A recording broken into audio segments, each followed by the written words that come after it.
Assalamualaikum warahmatullahi wabarakatuh. Halo anak-anakku semua, apa kabarnya hari ini? Semoga semuanya dalam keadaan sehat walafiat ya. Oke, di video kali ini kita akan mempelajari pelajaran seni budaya untuk kelas 6 SD, yaitu mengenai mengenal dan mengeksplorasi simpul dan juga ikatan. Nah, sebelum kita memulai pembelajaran, alangkah baiknya kita berdoa terlebih dahulu. Berdoa dalam hati sesuai dengan agama dan kepercayaan masing-masing dimulai. Berdoa selesai. Oke anak-anak, sebelum kita masuki materi, silahkan anak-anak untuk menyiapkan alat tulisnya terlebih dahulu.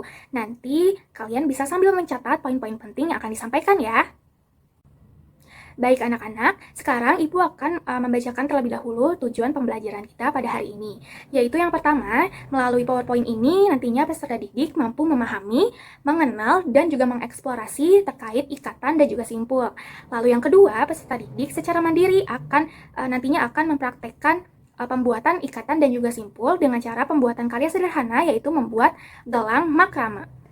Oke anak-anak, sebelumnya Ibu akan bertanya terlebih dahulu, apakah kalian pernah melihat atau malah mempunyai gelang dengan bentuk seperti ini?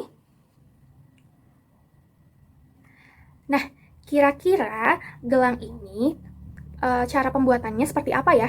Kan tadinya dia hanya seutas tali biasa seperti ini, tetapi kenapa mereka bisa membentuk ikatan seperti ikatan ataupun simpul seperti ini?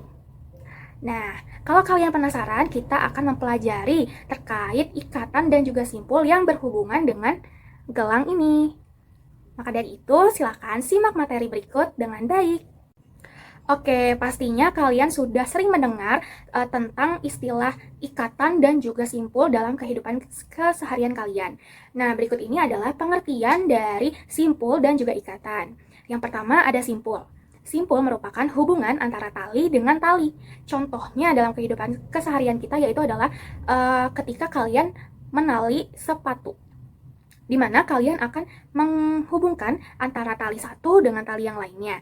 Kemudian kalian ikat sedemikian rupa agar sepatunya tidak longgar. Itu adalah contoh dari kalian membuat sebuah simpul. Lalu yang kedua ada ikatan.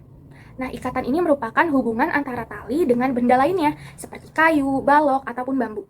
Nah, contoh dari kehidupan keseharian kita adalah misalnya kalian membuat jemuran dari tali, seutas tali tambang misalnya, kalian ikat tali tersebut di pohon, kemudian ujung lainnya kalian ikat lagi misalnya di sebuah bambu. Nah, itu adalah contoh dari ikatan, karena tali itu terhubung gitu ya dengan benda lainnya, seperti pohon atau bambu dan lain-lain. Nah, anak-anak, sebenarnya ada berbagai jenis dari ikatan maupun simpul. Tetapi di pembelajaran kali ini kita akan membahas 6 jenis simpul dasar yang memang sering digunakan untuk membuat kerajinan. Baik, di sini yang pertama ada simpul kepala. Simpul ini dibuat dengan cara mengaitkan pada sebuah pipa keras atau tali yang direntangkan sebagai tempat menyimpulkan simpul kepala tersebut. Nah, simpul-simpul ini dibuat berulang dengan jumlah sesuai dengan kebutuhan. Adapun contoh dari simpul kepala ini bisa kalian lihat pada gambar di samping. Itu adalah langkah dari pembuatan simpul kepala. Selanjutnya yang kedua yaitu ada simpul rantai. Simpul rantai disebut juga simpul yang tak beraturan. Simpul ini menggunakan tali yang sebagai tali garapan dan sebagai tali pasangan digunakan secara bergantian. Untuk contohnya dapat dilihat pada gambar di samping.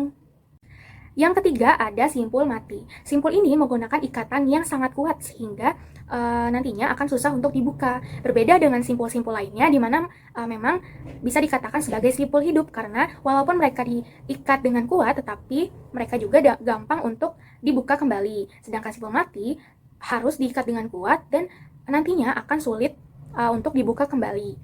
Adapun dari contoh simpul mati dapat dilihat pada gambar di samping. Kemudian yang keempat ada simpul tunggal.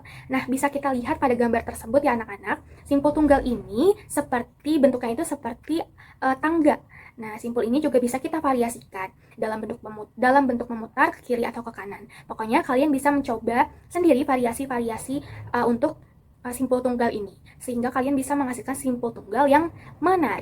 Oke, selanjutnya ada yang kelima adalah simpul ganda. Simpul ganda ini dapat dilakukan dengan menggunakan dua utas tali yang memiliki warna berbeda.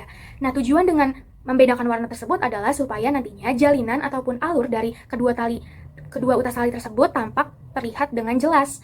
Nah, variasi simpul ganda ini dapat dilihat pada gambar di samping. Nah, simpul ganda ini juga dapat pula berupa gabungan antara dua macam simpul. Nah, kalian nantinya bisa mencoba belajar untuk menggabungkan berbagai jenis simpul yang ada. Yang terakhir ataupun yang keenam ada simpul Gordin. Simpul ini dibuat untuk membuat variasi ikatan. Merupakan deretan simpul yang hampir menyerupai garis yang bergandengan terputus-putus. Simpul ini dapat dibuat dalam berbagai variasi, seperti variasi vertikal, diagonal, dan juga horizontal. Nah, kegunaan dari simpul Gordin ini adalah diperuntukkan untuk membuat variasi ikatan dalam membuat gordin, tirai, ataupun partisi ruang.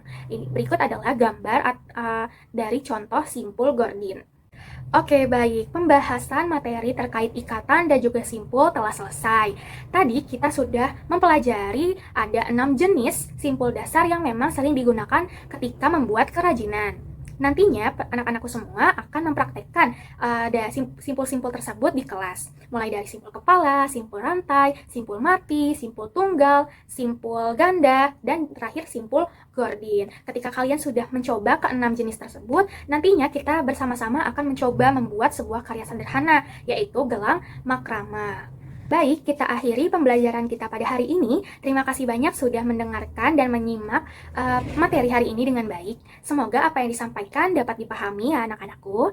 Sekali lagi terima kasih dan sampai jumpa di pembelajaran selanjutnya. Wassalamualaikum warahmatullahi wabarakatuh.